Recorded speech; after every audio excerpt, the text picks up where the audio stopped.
Hello friends, welcome back to my channel pink blush by Moumita. তোমরা সকলে কেমন আছো? আশা করছি ভালো আছো।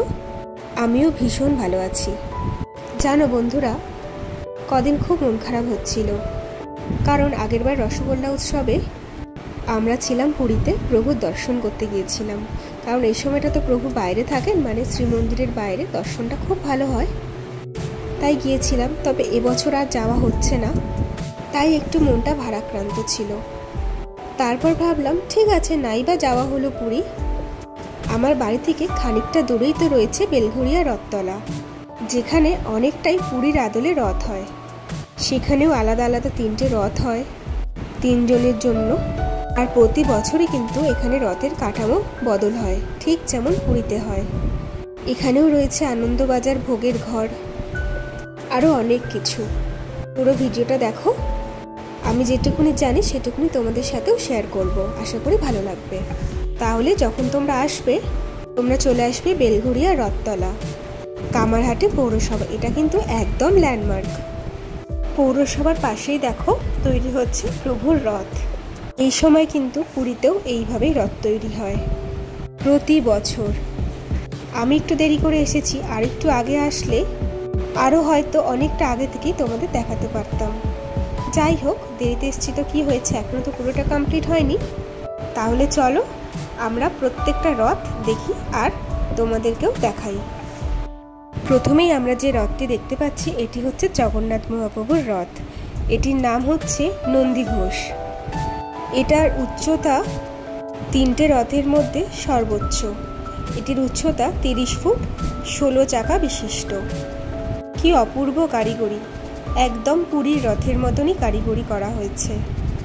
জানো বন্ধুরা, আমি না ভাবতাম এই যে এত সুন্দর করে সাজানো হয়, এগুলো হয়তো শুধুমাত্র রথটিকে সুন্দর দেখানোর জন্য করা হয়।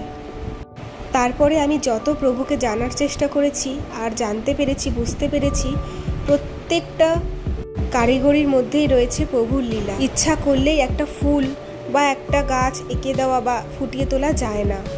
প্রত্যেকটা কারিগরির মধ্যেই রয়েছে রহস্য, আর রয়েছে সুন্দর সুন্দর প্রভুর লীলা। এরপরে আমরা দেখছি সুভদ্রা মহারানীর রথ, যার নাম দর্পদলন। এটি 27 ফুট উচ্চতায় আর 12 চাকা বিশিষ্ট।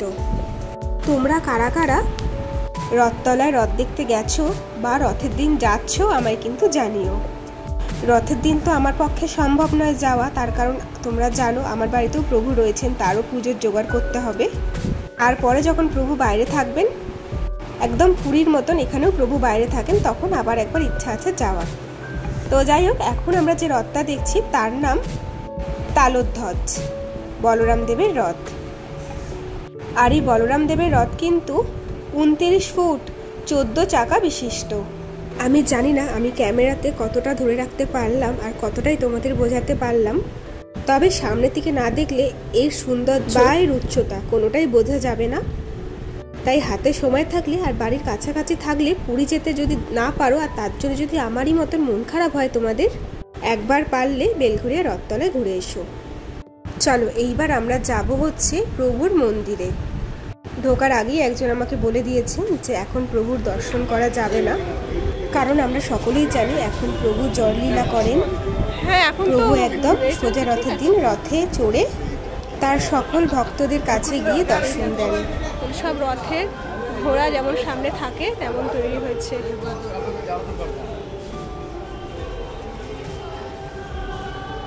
কি সুন্দর মন্দিরটা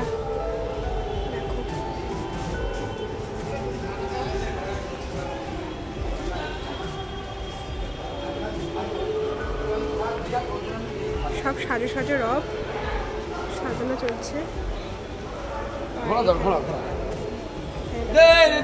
ঘোড়া রথের সব কাজ চলছে। ও আচ্ছা, এটা হচ্ছে প্রভু স্থানবেদী। এই দেখো প্রভু স্থানবেদী, এটা জগন্নাথ, বলরাম, সুভদ্রা দেবীর স্থানবেদী। এটা কি সুন্দর। আচ্ছা, এটা দেখো জগন্নাথ দেব, বলরাম দেব, জগন্নাথ দেব, এটা বলরাম দেব, সুভদ্রা মহারানী, আর এখানে হচ্ছে সুদর্শন চক্র। কি অপূর্ব! জোর কদমে কাজ চলছে। আর এইখানে দেখো যে টিয়া পাখি দেখছো, এখানে দেখো ছটা আছে, 6টা টিয়া পাখি দেখতে পাচ্ছ, 6টা টিয়া পাখি। এই 6টা টিয়া পাখি কিন্তু 6টা নাম আছে, আমি তোমাদের কাছে সেই সব নাম শেয়ার করব। জগন্নাথ দেবের রথের চূড়ায় যে দুজন পাখি থাকবেন নাম হচ্ছে জীবাত্মা এবং পরমাত্মা। বলভদ্র দেবের রথের উপরে যে থাকবেন তার নাম হচ্ছে শ্রদ্ধা আর বিশ্বাস। আর সুভদ্রা মহারানীর রথে যে থাকবেন তার নাম স্বপ্ন এবং দুঃস্বপ্ন। বুঝতেই পারলে প্রভুর প্রত্যেকটা রথের প্রত্যেকটা ইঞ্চিতে ইঞ্চিতে কিন্তু রহস্য লুকিয়ে আছে। প্রভুকে জানতে বুঝতে একটা জীবনে হয়তো কিছুই হবে না। তোমাদের কেমন লাগে প্রভুর লীলা আমাকে জানিও। যদি ভালো লাগে আমি কিন্তু এরকম ছোট ছোট কিছু লীলা আমি জানি তোমাদের সাথে সেগুলো শেয়ার করব। এখানেও কিন্তু প্রতি বছর রথ হয় আর প্রতি বছর সেই রথকে ভেঙে ফেলা হয়, কিন্তু ভেঙে কি করা হয় সেটা আমার এখনো জানা নেই, আমি জিজ্ঞাসা করবো কাউকে পেলে। প্রভুর মন্দির বন্ধ, তাই এখন দেখানো যাবে না, একদম সোজা রথেই প্রভু দর্শন দেবেন। আর এখানে কত বাতাস, এগুলো মনে সব বাতাসার লুট হবে, যেটা বলে কি হরিণ লুট হবে, হরিণ লুট হবে মনে হয়, তারই বাতাসা। সুন্দর। আর প্রভু ওখানে বসে আছেন, গৌর নিতাই।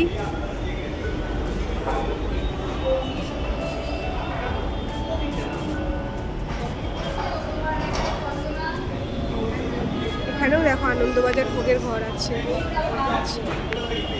এই দেখুন এখানেও আনন্দবাজার ভোগের ঘর আছে। দেখো এখানে হচ্ছে ভোগের সময় আর হচ্ছে আরতির সময়, যারা আসতে চাও দেখে নাও। এটা রোজেরই হয়, মঙ্গল আরতি, দুপুরের ভোগ আরতি, সন্ধ্যা আরতি। বছরের এই 15টি দিন বন্ধ থাকে, এছাড়া সারা বছর কিন্তু প্রভুর মন্দির খোলা থাকে সকাল 7টা থেকে রাত্রি 8:30 পর্যন্ত। একবার না একবার সময় করে অবশ্যই যেও। কতগুলো গোমাতা এখানে, বাহ কি সুন্দর, আগে কেন আসিনি। এই দেখো, যদি চাও গোসেবা দিতে এখানে সমস্ত কিছুর ব্যবস্থা আছে, দেখে নাও। কত গোমাতা এখানে। চলো তাহলে এবারে বেরোনো যাক, বাইরে গিয়ে আবার কথা হচ্ছে। গুন্ডিচা মায়ের মন্দির হবে, মানে জগন্নাথের মাসির বাড়ি, তারই প্রস্তুতি এখন চলছে। এখন প্রস্তুতি একদম মানে শেষের পথে, কি সুন্দর করে সব সাজাচ্ছে, স্টেজ করছে।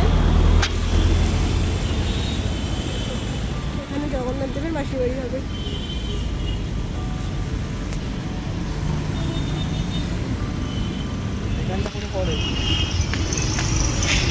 চলো হয়ে গেছে।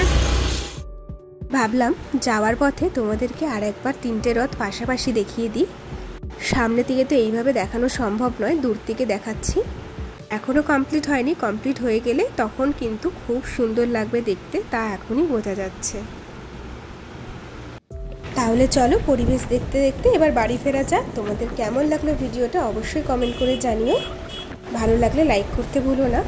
দেখা হচ্ছে নতুন কোনো ভিডিওর সাথে, ততদিন ভালো থেকো, টাটা, জয় জগন্নাথ।